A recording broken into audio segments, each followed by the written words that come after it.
আমার রাসূল পাক সাল্লাল্লাহু আলাইহি ওয়াসাল্লাম ইন্তেকাল মুবারক গনিয়ে গিয়েছেন। আল্লাহর হাবিবের ইন্তেকাল মুবারক হবে।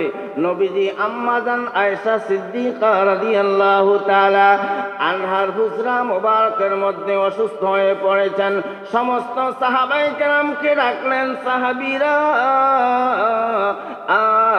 সমস্ত সাহাবায়ে কেরাম আসলেন। সিদ্দিক আকবর আসলেন, আবু বকর আসলেন, ওমর ফারুক আসলেন, হযরত আলী আসলেন, ওসমান জিন্নুরাইন আসলেন। এমনি ভাবে সাহাবায়ে কেরাম আমার নবীর কাছে বসা। নবীজি আমার আস্তে আস্তে করে অসুস্থ হয়ে পড়েছেন।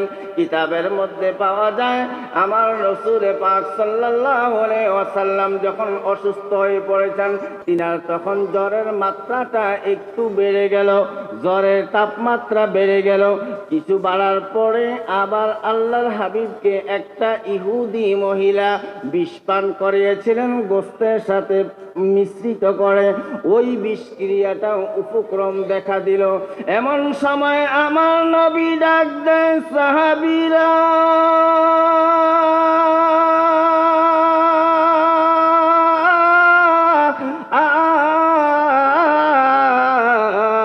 আমি তো তোমাদের মাঝে বেশি দিন থাকবো না, বেশিক্ষণ থাকবে না।